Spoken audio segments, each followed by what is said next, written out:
Hello, I'm Pastor Matthew Verhoeg from the Valley Alliance Church, and this is Luke chapter 22, verses 22 to 34, in 3 minutes.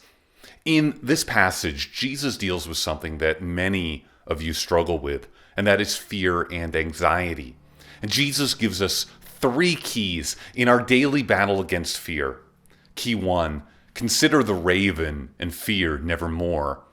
If you're anxious, weak, and weary, consider the raven, dark and eerie. Consider the ravens. They neither sow nor reap. They have neither storehouse nor barn, and yet God feeds them. Of how much more value are you than the birds?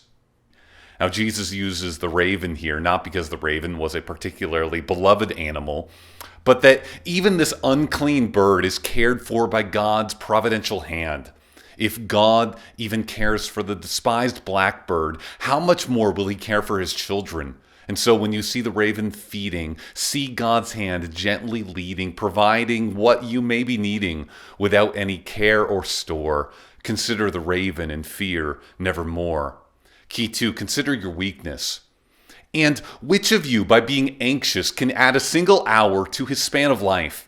If then you are not able to do as small a thing as that, why are you anxious about the rest? Now, worldly advice is often based around the idea that you got this. If you dream it, you can achieve it. But Jesus tells us that we should consider how weak we are. We can't add an hour to our life. The fact is, many of the things that keep us up worrying are completely beyond our control, and we can't change them. Your worries are not going to make the cancer test negative. Your worries aren't going to mend a broken relationship or keep your company from downsizing. When you have a worry, ask yourself, can I do anything about this? If the answer is no, then the one thing you can do is pray and leave it in God's hands and go to sleep. Key 3, fight fear by knowing the end of the story. Fear not, little flock, for it is your Father's good pleasure to give you the kingdom. Jesus' tenderness is so evident here, in which he calls his children little flock, bringing to mind the picture of the 23rd Psalm, reminding us that no matter how dark the valley, we are safe when our shepherd is leading us. And Jesus reminds us that in the end that he is going to win and we get the kingdom with him. Now, I'm a fan of the Blue Jays, and recently I haven't had time to watch many games, but I do watch the highlights. I usually try not to look to the score, but sometimes I do.